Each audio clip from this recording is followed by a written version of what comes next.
খুবই দুঃখজনক এবং হৃদয় বিদারক একটি ঘটনা। ভবন ধসে ১৪ জন নিহত এবং ভবনের নিচে এখনো প্রায় ৩০ জনের মতো মানুষ চাপা পড়ে আছেন। তাদের ভিতরে কয়জন বেঁচে ফিরেন তার কোনো এখনো নিশ্চয়তা নেই। এই ঘটনাটি ঘটেছে পাকিস্তানের সিন্ধু প্রদেশের রাজধানীতে। সেখানে বাণিজ্যিক একটা ভবন, যে ভবনটা ১৯৭৪ সালে তৈরি করা হয়েছিল এবং পাকিস্তানের গভর্নমেন্ট দ্বারা এটাকে বিপজ্জনক ভবনের তালিকায় আওতাধীন করা হয়েছিল বেশ কিছু বছর আগে। কিন্তু তারা এই নোটিশকে কোনো তোয়াক্কাই করে নাই। তোয়াক্কা না করে তাদের কার্যক্রম ওই ভবনে অনেক দিন ধরেই চালিয়ে আসতেছিলেন এবং তারই কারণে আজকের এই বিপর্যয়ের ঘটনা।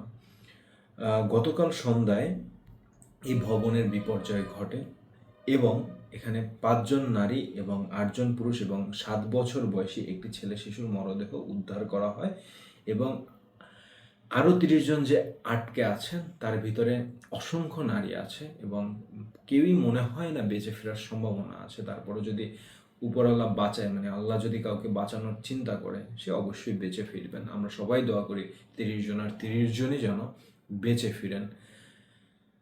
দেখুন, বাংলাদেশের প্রেক্ষাপট, আমি এই পাকিস্তানের এই খবরটা আপনাদের সাথে শেয়ার করতেছি একটাই রিজনে, যে বাংলাদেশও এরকমভাবে হাজার হাজার ভবন বাংলাদেশের আপনার রাজক থেকে মার্ক করে দেওয়া হয়েছে। এই ভবনগুলো বিপজ্জনক, বিশেষ করে পুরান ঢাকাতে। সো এই ভবনগুলো আপনার ভেঙে ভবনের মালিকরা নতুন ভবন তৈরি করছেন না, বা গা ঘেঁষা ভবনগুলো থেকে অগ্নিকাণ্ডেও অনেক সময় দেখা যায় যে আমাদের অনেক বড় বড় দুর্ঘটনা ঘটে। প্রায় সময়ই আমরা খবরে দেখতে পারি যে অগ্নিকাণ্ডে, যেমন চকবাজারে একটা অগ্নিকাণ্ডের ঘটনা ঘটছিল, ঠিক আছে, পাশাপাশি ভবন থাকায় খুব দ্রুত গতিতে এই আগুনটা ছড়িয়ে পড়ে।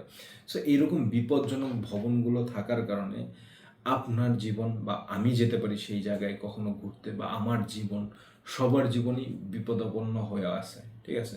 সো নিজেদেরকে বাঁচাতে হলো, নিজেরা অ্যাটলিস্ট নিজেদের ভালো বুঝলে এই বিপজ্জনক ভবন থেকে সরে যাবেন। দেখুন, একটা জিনিস আপনি বোঝার চেষ্টা করেন, বাংলাদেশের উদ্ধার কার্যক্রম, যেটা ভবন ধসে উদ্ধার কার্যক্রম কতটা সক্রিয় এটাও আপনার বুঝতে হবে। ধরেন একটা ভূমিকম্প হলো, সেই ভূমিকম্প যদি 7 ম্যাগনিটিউডের বেশি হয়, সেক্ষেত্রে বাংলাদেশের অনেক ভবন ধসে পড়বে। এটাই বাস্তবতা, কারণ সবাই সেই রুলস রেগুলেশন ফলো করে বিল্ডিং নির্মাণও করতেছে না, আর যেগুলো পুরান নির্মাণাধীন বিল্ডিং ছিল, যেগুলো বিপজ্জনক ট্রেডমার্ক করা আছে, সেগুলোকেও ভাঙতেছেন না। সো বিপদ একটা, আপনি মালিক, আপনার তো বিপদ হচ্ছেই হচ্ছে, বরঞ্চ আপনি যাদের কাছে রেন্ট দিয়েছেন বাসাটা বা ভাড়া দিয়েছেন, তাদেরও আপনি বিপদের সম্মুখীন করছেন, তাদের জীবনটা আপনার কাছে ছেলে খেলার মতো। সো আমি আশা করি বর্তমান সরকার বা ভবিষ্যৎ সরকার যেই আসুক না কেন, এই ভবনগুলোর প্রতি কঠোর থেকে কঠোরতম ব্যবস্থা গ্রহণ করবে এবং প্রত্যেকটা মানুষকে নিরাপদ রাখার দায়িত্ব গ্রহণ করবে। আমার ভিডিওটা যদি ভালো লেগে থাকে শেয়ার করবেন, বেশি ভালো লেগে থাকলে সাবস্ক্রাইব করে দিবেন চ্যানেলটি। আল্লাহ হাফেজ।